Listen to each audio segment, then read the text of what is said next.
we're going to have a discussion, a panel discussion, and although I've got questions in hand for, I'm going to steal this pen for a second, oh, no, I had one. Oh, I'm having a bad time here. Must be jet lag. We won't tell them that I've been here for a week, right? So, okay, it is hard to see people. So I want people, if they've got questions, to raise their hand.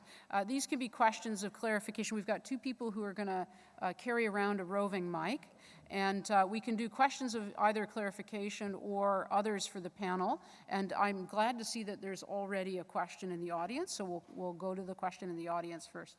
Over here. Thank you very much. I'm Emily Banks. I'm an epidemiologist from the Australian National University and the Sachs Institute. I just want to thank all the speakers. That was absolutely fascinating, and I find that there is a sort of mystique around systems thinking, and it was really great to see some practical applications. I was intrigued by your comment about the system goals. You said something about the system goals.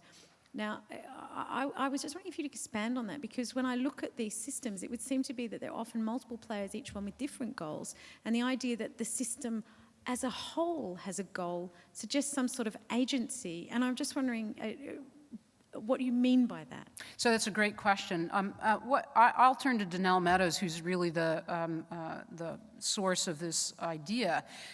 She says that, first of all, the system has goals, and you may not always understand what the system's goals are, but trying to figure out what the system's goals are can be very helpful. And it's not necessarily your goals for the system, it's how the system operates and where it's headed. So, that is driven in part by the dominant paradigm. So let's take tobacco control as a quick example. 40 years ago, the system's goals were to promote consumption. Smokers were cool, and many of the things that we in public health tried to do were to try to interfere with that particular system goal. I'd say fast forward to today, that's probably changed. The paradigm's changed. Smokers are no longer cool, and people are no longer encouraged to smoke. In fact, they're mostly discouraged. And the goal of the system and all the pieces that we've put together are probably to counteract that or to prevent tobacco consumption. But I wonder if any of the panelists have a different kind of answer or another answer to the question about system goals. Paul? Thanks for the question, Emily. I guess when I was thinking through and listening to Diane's view about what her view of systems, that the goal that I thought about was actually the thing that was absolutely crucial to our planning at the beginning for the Healthy Weight Initiative, was to try and work out what the goal of the ACT government was. And the goal of the ACT government was governing, spending the budget as allocated in their silos. And so the first thing we had to do was to get people to the table to say, well, here's a different goal that you might want to actually join us on this journey. And the first reaction to that was, obesity is a health problem, health has to fix it. And so when we started to look in a systems approach to that and to try to convince people and bring them along with us, the key component there became that co-production for co-benefit. So where we've had our most success was changing the role from we're the sustainability people, we work on sustainability, you do health, to say, well, if we could get active travel working, there's a sustainability goal for you that's ticking that box. It'll get us actively travelling, that'll tick that box for obesity.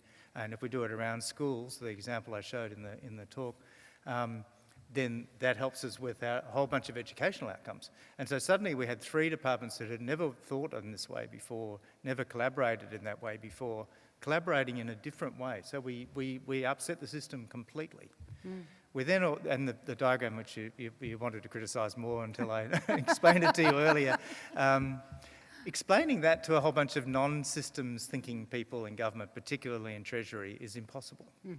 So we had to re-siloise the government in a different way. So instead of being the health department, the education department, the planning department, we had this group, which was called Urban Planning, and that was the thing that really drove that change of the system. We upset the system, and there's been some unintended consequences of that, some positive, some negative. So I think part of what you're hearing here is that when you're trying to understand the system you want to intervene in, you start by trying to understand how the system's goals are creating the system that's present. And as you start to think about intervening, you think about where you want to send those goals and what you're trying to achieve. Sharon? I suppose that I would add a little bit in terms of, so some of the bad health outcomes are emergent properties out of these complex systems, and being able to the attractiveness to me of looking at the system is being able to see exactly where agency is coming from and can be amplified within that. So the demonstration of not just kind of the causal factors, but the different actors in a system. And if you say, thinking particularly from inequities in health, that you can see, by mapping all of that out, you can see where, on one hand, it looks as if where the power is lying in the system, so in terms of where more agency might be. But you can also see how some of the other parts of the system are all intricately connected, which then really can release agency and power in this part of the system. And so it gives you, I think, a lovely, even if nothing else, just a visualization of the way you can rebalance power and therefore release agency within that sort of system. Yeah. Okay, another question. Where am I? Back there, yep, with the microphone. Hi. My name's Karen. I work in Brisbane in social policy, and I'm also a PhD student. I saw a diagram recently that was talking about the success of Uber, and they had a positive feedback loop saying that, the more people that are using Uber, the more drivers there are, then the better quality of service there is, and therefore more people will start using it. And so there's this positive feedback loop going, which is leading to the success of Uber. And I was just curious, when you were talking about your positive feedback loops in these complex sort of systems thinking, what you saw as the positive feedback loops in chronic disease prevention, or what sort of things do you think that we could try and get going so that we have this positive, almost self-sustaining loop going on, to help us all in our public health efforts? Panel, do you have any positive feedback loops that you want to talk about in any of the models that you're, or communities that you're working with? Well, we're actually in the beginning of that, so I can't quite, coming at me, getting flanked by microphones.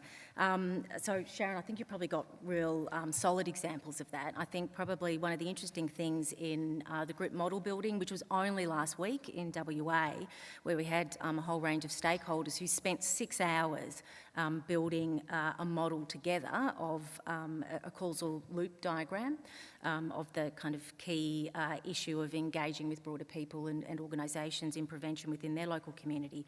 But one of the interesting things, and I should say, in terms of paying appropriate deference, that the group, as the Global Obesity Centre at Deakin University, who we commissioned to undertake that work with us, and they've got wonderful software. If anyone's interested, you should have a look at their website. But one of the really interesting things that they commented on afterwards was that as a group of people who have been in this process of systems thinking with Prevention Tracker, they immediately, as they started identifying the key variables within the community and looking at the connections between them to understand why things are the way they are in relationship to engagement across traditional silos and boundaries of prevention, they very quickly moved straight into the identification of feedback loops and immediately started looking for those connections in an understanding that those feedback loops actually created the stability in the system that they wanted to effect some change in, and immediately started identifying, well, where would the balancing loops be? How could we redirect these feedback processes to begin to change and alter some of that structure for their own end? I don't have examples because they would need to be front of mind for me right now, but one of the things I was really taken aback by, that many concepts in systems science, like feedback loops and reinforcing loops and balancing loops, we as academics kind of need to go away and study overnight and come back with an example. And here we had practitioners involved in local government, health services and hospitals who just immediately got a highlight pen and saying, well, there's one, which makes perfect sense, and this is where we would need to intervene in order to recalibrate that. Andrew, you've got an answer? Thank you. That's stimulated some interesting thoughts to me, thinking about Uber and the context of it. The first thought that crossed my mind was Uber's currently, as I understand it, losing $250 million at least a year. And it will continue to do that, and it's as part of its plan, because it's intent on changing a paradigm which will guarantee it an extraordinary profit in the former term. So I think there's another really interesting principle that using that example should make us think about as well. I was also sort of thinking, because you mentioned you're from Queensland, so we'll share a story.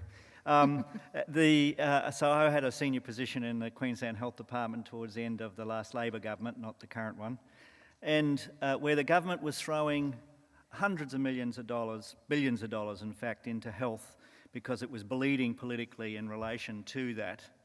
And I remember distinctly a sense that government thought it had failed because it wasn't getting a feedback that it wanted, which was an electoral positivity, etc., the problem solved, etc. And it was never going to be solved in that sort of sense.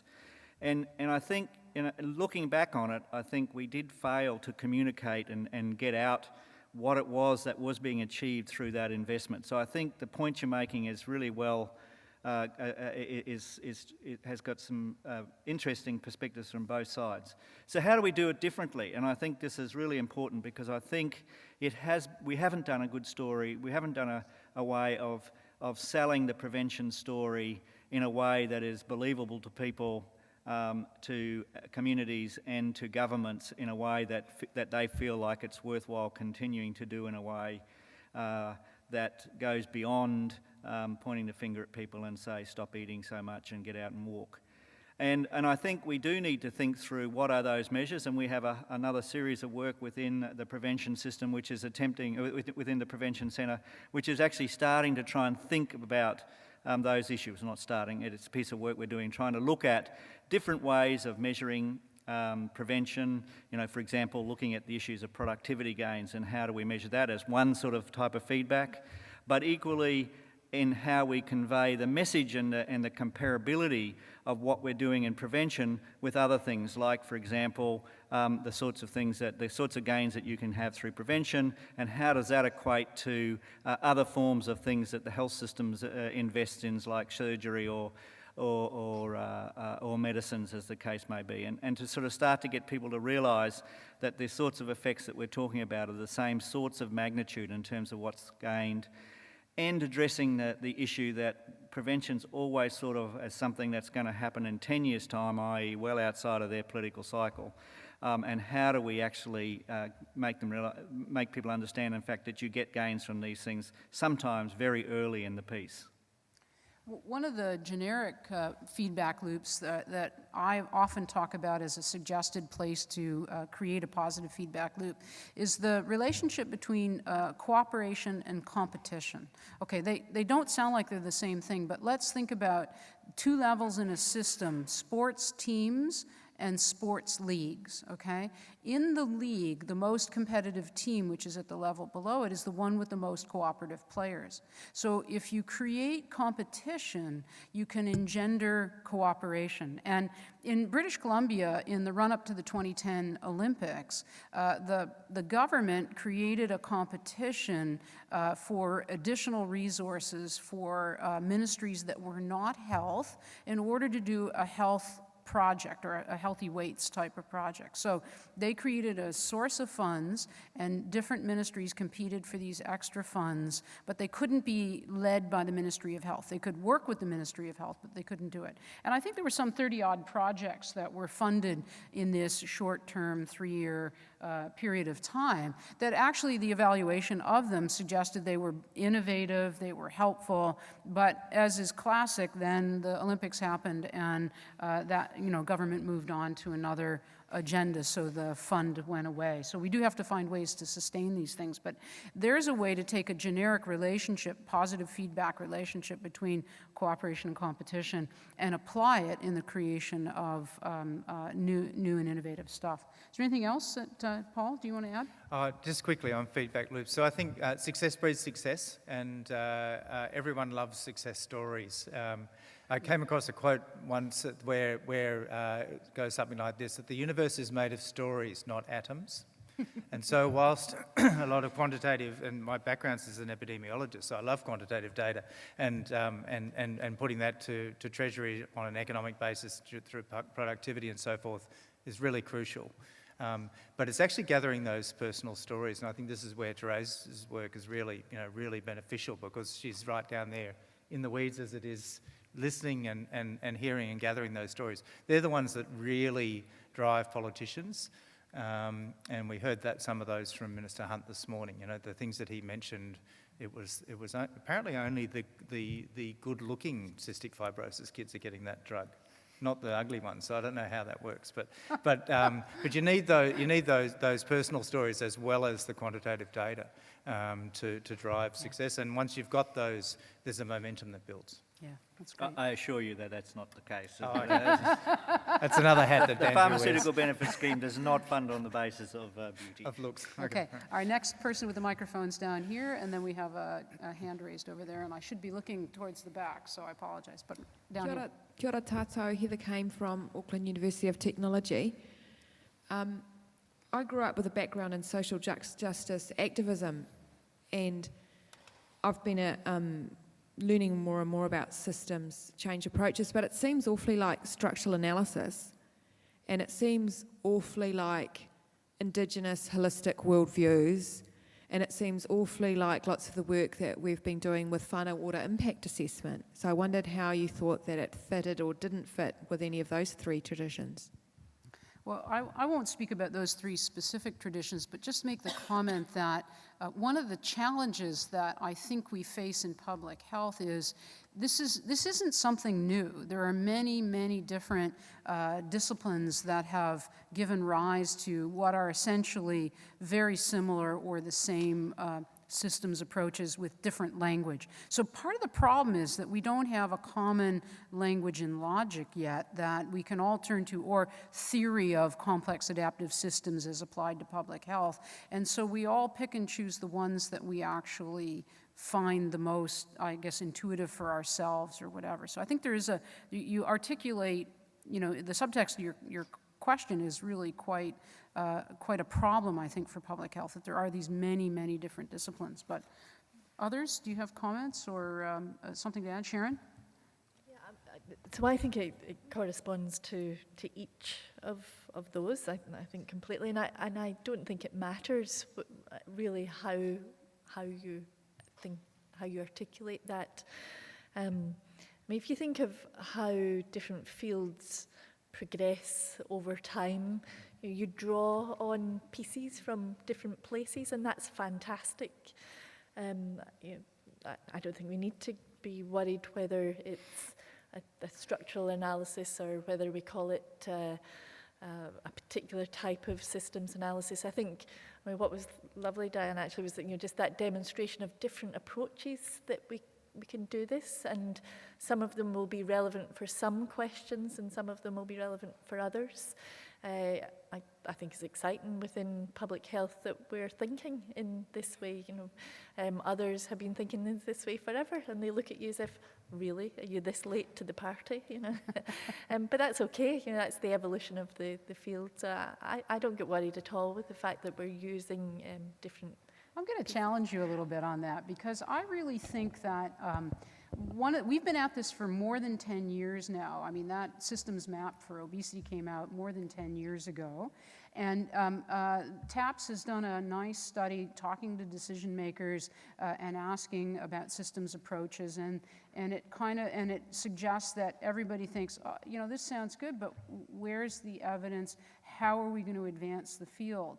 And I would contend or hypothesize that part of the reason why we're not moving forward faster with systems approaches is because everybody's got a different way of talking about it, and it's not pushing us forward faster. Think about how evidence-based medicine in its pyramid, it's, 20 years old or 25 years old, whatever it is. It's not that old, and yet it's taken over in a sense, and is actually a bit of a problem, if you ask me, because I think we need to turn it on its head.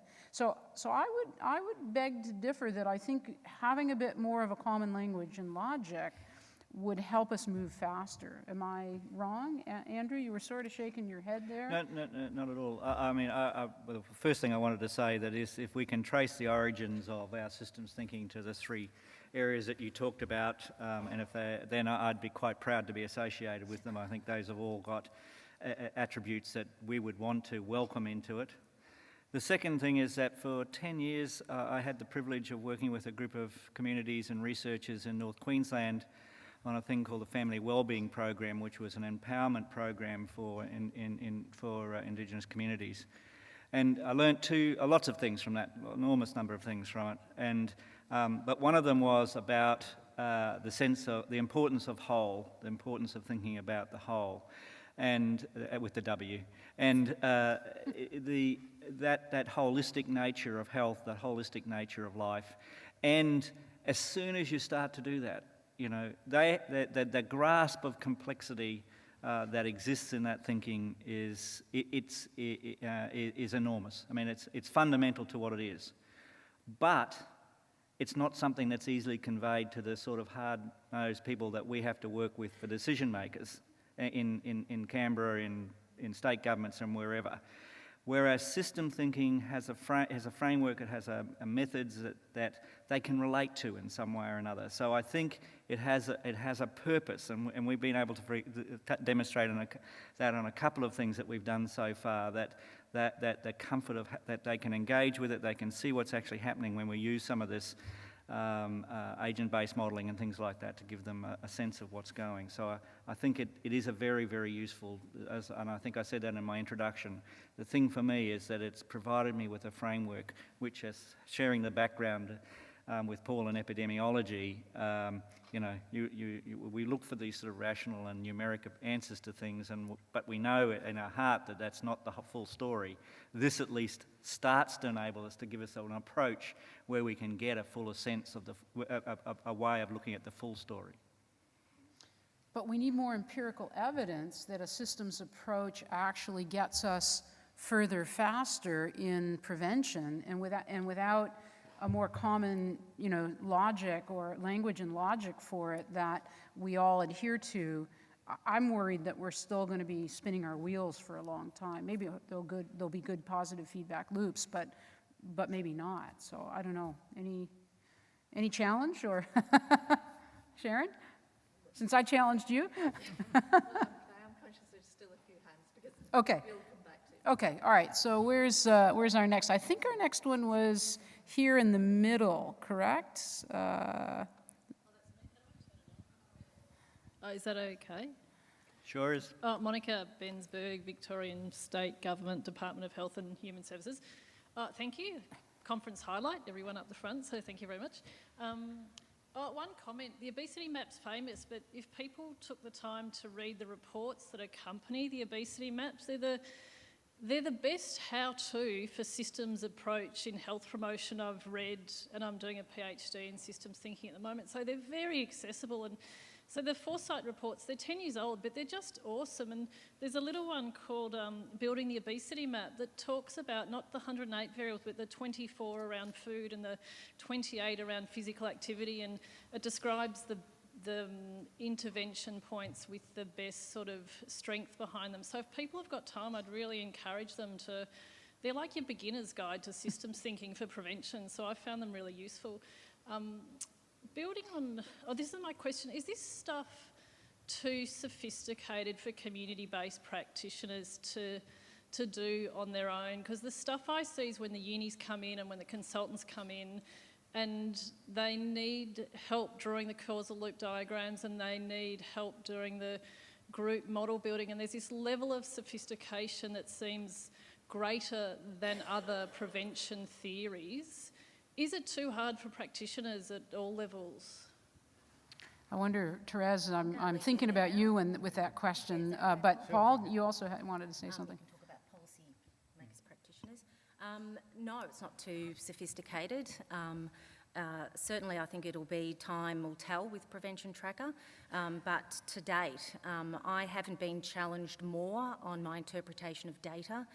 Had people creating links and patterns across data that a team of people who assumed we were rather bright couldn't identify as quickly or is in such a sophisticated manner. That said, one of the things we're very conscious about in Prevention Tracker is that what we want to be able to do is place into the hands of practitioners the kinds of tools that they could use to be able to monitor system change efforts, and that is a key part of Prevention Tracker, which is why the kind of software that the people at Deakin University have created, the STIC-E software and the creation of causal loop diagrams, is designed explicitly to enable community members and practitioners to be able to create those kinds of causal loop diagrams. So in the work that we're doing, working with the communities to build that model, and then the model is in the hands of those community members to begin to identify where those changes in the system can take place, and to be able to say, and look, we've actually created new balancing loops, and that's brought about the kind of system level change. I was gobsmacked at how quickly community members and practitioners just immediately jumped on feedback loops and vicious and virtuous cycles, like this is just a part of day-to-day practice. And then how could we possibly create new balancing loops, as I said before? They were immediately focused on the structural aspects of the system that they saw as critically important in terms of being able to affect change, so that whatever the prevention health priorities may be for that community, whether that's smoking or physical activity or nutrition, that system is going to be better placed to be able to deliver those kind of prevention efforts in the most effective manner. So, geez, I tips my lid, honestly, in terms of the skill and knowledge and expertise at the front line. And I think the main thing for us, certainly at TAPS and within Prevention Tracker, is how do we surface that and enable more of it so that we can learn from what practitioners just do on a day-to-day basis. Paul, did you want to comment? Yeah, a couple of things. So it's not everyone's cup of tea. Some people get completely confused, and so you know, I'd often make the joke about why our immunisation rates are so high in Canberra is because we're all public servants and we just do what we're told. And so some people are much more comfortable in that. They don't want to see the system. They just want to be told to do something. They want to know that that's what they've been told to do, and they'll do it. And we've had that experience. But on the other side, we've used these things with high school kids, and some of the work we did with Deakin and some of that informed the STIC-E process that Therese is mentioning. They just get it immediately. They can think through these things in much more complexity than we ever imagined. And that has led to really interesting outcomes, very, very much embedded in. People can see themselves in these diagrams. They can see their world, they can see these feedback loops just implicitly. The ones, and this is another session which is on Wednesday, I think, but encourage you to come to. But working with clinicians, who I would have thought would have been totally involved with this paradigm of evidence-based medicine, randomised controlled trials, one intervention leading to an outcome, epidemiological sense. They've got it. And so one of the things we've done around diabetes and involving clinicians, policymakers and others, community groups as well in the room, this has been a great way of breaking down those barriers and everyone seeing themselves in a complex system around gestational diabetes, this particular one. But there's been other work in dynamic system modelling exercises that TAPS has been involved with in alcohol and others, and I think there's some presentations on that as well in the conference. So it's a tool. These things are tools to allow us to come together to recognise issues and where to find these interventions and some agreement across what were previously insurmountable boundaries. That's what I've experienced. Yeah. Yeah. What I was going to say is that I think just like there's a range of people who find this intuitively easy to understand versus don't really want to go there, there's a range of tools out there. Some are quite intuitive and easy to understand, and that's part of the reason I wanted to focus on frameworks, because many of the frameworks that were presented, most anybody can pick up and utilize for a conversation or an approach. I think, yes, there are also methods that require more sophistication. STIC-E is a nice bridge to being able to do causal loop diagrams without a lot of sophistication, but then if you want to do a system dynamics model, you probably need need more capacity than the average individual practitioner is going to have. And so I've tended to focus on the stuff that was relatively easy, that's intuitive, but there's a range, and it all depends on what you're trying to accomplish as to what's the best way to go about it. So I think that's the other thing to keep in mind. Now, where's the next microphone? Is back there. Hi, my name's Bev Lloyd. I'm at the New South Wales Ministry of Health. My most recent job, I've left it recently, was involved in managing the implementation and evaluation of the New South Wales Get Healthy at Work initiative. And one of our aims of Get Healthy at Work initiative was to, in short, make workplace environments more health promoting to reduce chronic disease risk. What I've found in managing the program is that essentially businesses have their own patterns of behaviour over time, and they would not be compliant with my beautifully designed linear program.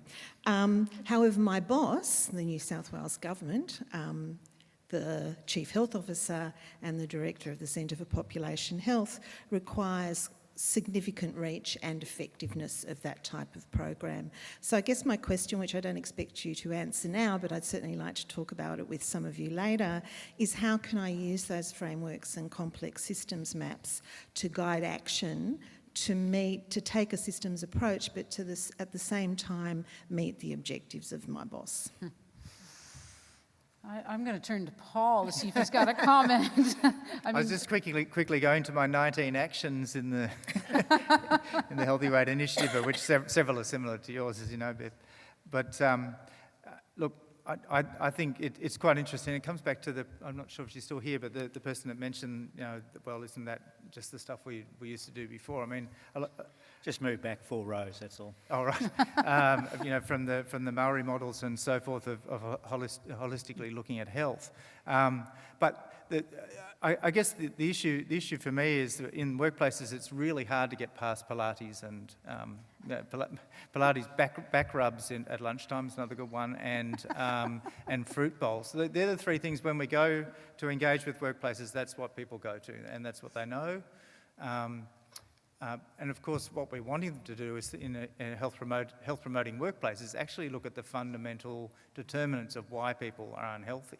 Sitting all day at a computer, long hours, stress, all of those things that are leading to the ill health, and these are window dressing in a way. So trying to get those holistic views in there is really, really difficult.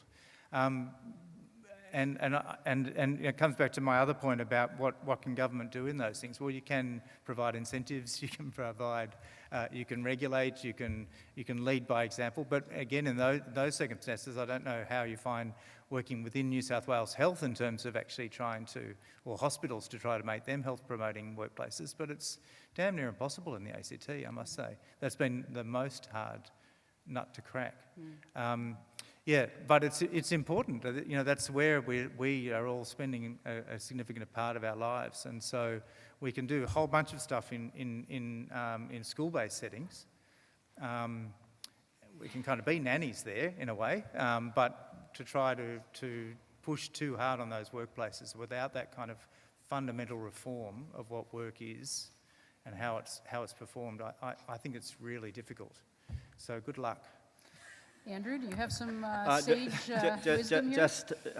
I think there's also the first steps, the conceptualisation of what you were talking about, the co-design component, which I think is something that what we're trying to bring to the table, that if you had actually taken that approach from the start and started to think through those issues and think through the different stakeholders and their different interests and all the different interacting factors that came into it, then you would have probably had a different set of measures from the start. You might have had a different set of interventions.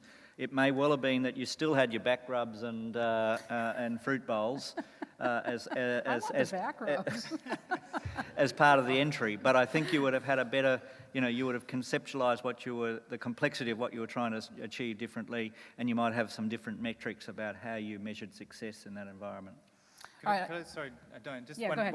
one thing we found very useful in our pilot programs in relation to this was actually bringing in the insurance component. So it became a industry actually promoting this. So I'm talking about workers' compensation in Australia at least. You can decrease your premiums if you've got a healthier workplace, and so that actually starts to encourage some of the businesses to actually really go down further on that path. Okay, we can really actually save money here, as well as be good to our workforce and get better productivity and have a health gain. But for them, the health gain wasn't the important thing, it was these other things. Co-benefit again. Okay. Now, I thought I saw a microphone down. Oh, okay, way back there. And we've got somebody down here who's been waiting for quite a long time for a microphone. So, at the back, thank you. Jackie. Hi, thanks. I'm Alan Murphy from the Alcohol and Drug Foundation, and we're responsible for delivering the local drug action teams project that Minister Hunt announced this morning.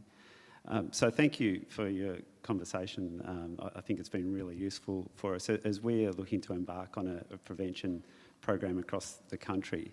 I guess I'm interested in your insights around how we consider a systems approach with knowing that in the local context, often the push is to go down to acute or harm reduction approaches, and we're pushing people just to get them thinking about prevention in its purest sense from alcohol and other drug use. How actually we can consider that systematic approach or help people work toward that at the same time as just moving into prevention itself, and I guess take the best opportunity that we have at the moment. Andrew, I mean, I think your co-production, what you just said is highly relevant here. The other thing I'd point to is you pointed out one of the earlier questions was talking about the Foresight report, and the thing we always see is that complex system diagram, and as was pointed out, there is actually a lot of other really useful information in that. There was a lot of quite careful thinking about it. And one of the bits actually is the complex diagram's nice when you want to illustrate talks. But the bit of the report that I really like is that, and it goes back to one of the principles that I believe that I think that one of my sort of working principles is it doesn't matter what colour the government is, there's always things that you can do with them. And the trick that we have to get better at is identifying the things that we can do while recognising and continuing to follow through on what we really understand the system to be like. And that Foresight report, one of the nice bits of the Foresight report is it looks at the sort of political dimension. It says, if government's sort of crudely blue to red, what are the sorts of things that you can do along the continuum of action depending on where the government of the day sits in relation to those actions. And it then lists all the interventions that they identified at the time along that spectrum, and it sort of gives you a sense of the things that you're likely to be able to win at different times. It's not that you shouldn't stop trying to do the more profound changes, but you've also got to be realistic about what you can do at a particular point in time. We've done quite a bit of, we've done some modelling work in the alcohol area, and if you haven't seen it, you're more than welcome to there's a link on our website to the modelling work we've done in that area where we've tried to understand the interaction of some of these things, and some of the results that modelling has produced have been very interesting in terms of the counterintuitive outcomes when you start to take into account some of the feedback loops and things like that. I mean, when you asked the question, I was thinking about the answer you gave earlier about co-production of knowledge and how important that is, particularly in things like alcohol and tobacco in particular communities now, because one of the stories I'll relate, I was at a tobacco control meeting recently, and I learned that in some communities, in some Indigenous communities in Canada, tobacco is a form of harm reduction from alcohol. So you need to understand those things in order to work within a system in a particular population. So I think that those are the kind of things you'll learn if you're working and engaged with the community that you're trying to address this with. But is there anybody else on the panel that has an answer? Sharon?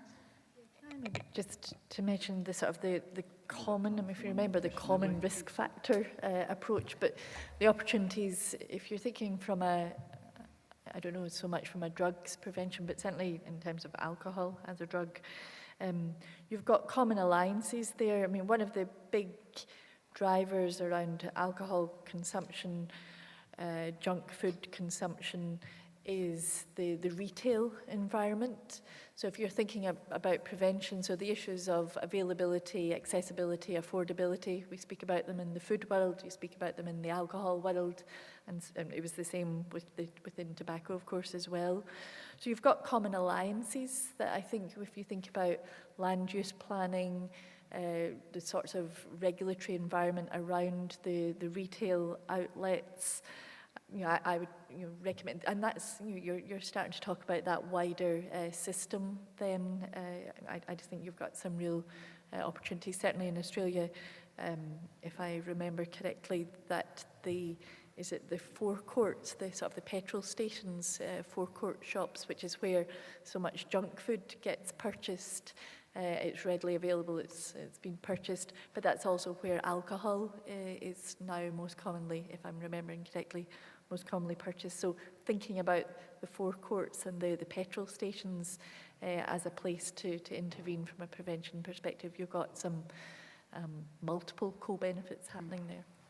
So I think we have time for one more question, and the microphone is here. I'm sorry, unless we can get a microphone down here and keep it quick, because this poor gentleman's had his hand up for quite a long time. So, Peter. Over there. Thank you very much. I'll be patient. Thank you very much for all your presentations and the following discussion. It's been absolutely fascinating.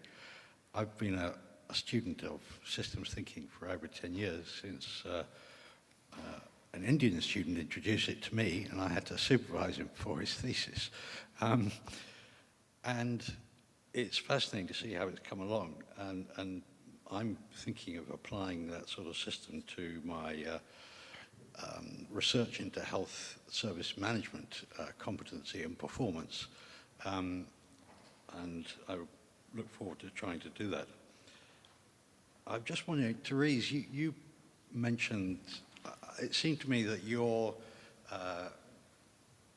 intervention or the activities you're doing seem to be really the most grassroots of all the examples we've had.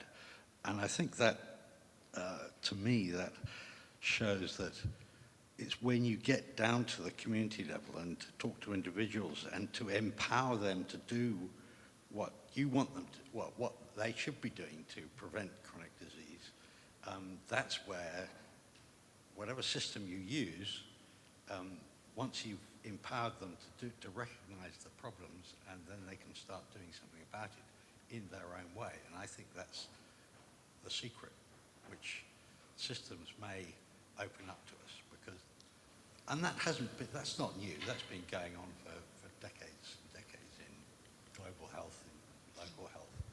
So I just wanted to say thank you for your description. Thank you for the comment. And I think we'll go right down to the front here with the last question. Thank you for a brilliantly stimulating session. Here are a couple of thoughts that you stimulated. On Diane's comment about if we're going to have empirical evidence and take this forward, we will surely have to integrate some of these things in. So a mapping of all those different approaches into one where we have consensus as a group of researchers, that way we'll build the empirical evidence.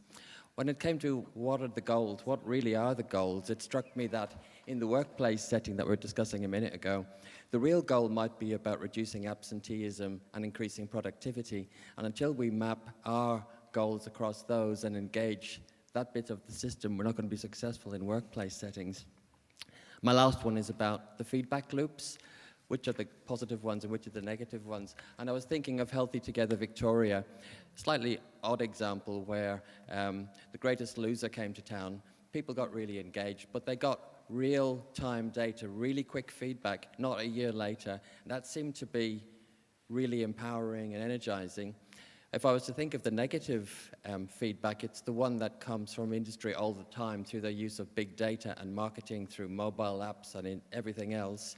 And we don't do enough to take that feedback loop out of the equation. Thanks Absolutely. for a great session. Yeah, great comment. And I'm going to close it there and go away with this huge list of questions I had that I didn't need to use any of because you guys had such fabulous questions. Thank you. Thank you, Diane.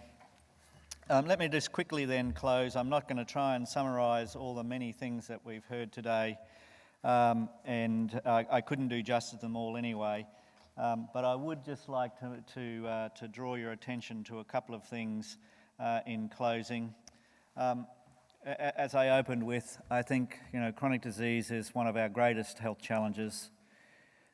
It's a complicated problem with many entangled factors. We've discussed many of them today. There's not going to be a simple solution. If it's a complex problem, there will not be a simple solution. But I think we have to be careful not to see complexity as a real reason for nihilism. And there is a sort of sense around some of the issues that we deal with, alcohol, obesity, a sense of that we can't get any traction. But in fact, we are. And what we think is, and in the Prevention Centre, we think there's a set of tools that can help us get there a little bit faster in thinking about those things. We don't think it's a panacea, and it's got its place. The question before that we had around, well, so what's this for practitioners? Well, one of the things is that practitioners, if they find something useful, they take it on board and they use it. And I don't think we should underestimate their capacity to take on tools like this. And I see our role as trying to pull out the elements and help them understand it and learn those things. So if they are useful in their practice, it's available and they can do it. Just to let you know that if you are interested on our website, we have a fantastic collection of resources. There's a couple there that we've developed ourselves, but there are many other ones that we've been able to source from different places and have made accessible there with easy links, etc. Everything from self-learned books that you can download, which are free, and that work you through sort of examples and problems, etc., to some of the more advanced texts, some of the resource materials. They're there if you want to do it. So. Just in closing, let me just say thank you very much for the rest of the panel who've given their time and, more importantly, have given their energy and their intellect to the Prevention Centre and our adventure. We hope that some of you may also want to join us and will contact us and come along on our trip, which has been really exciting for the 4 years we've been going so far. So thank you all very much.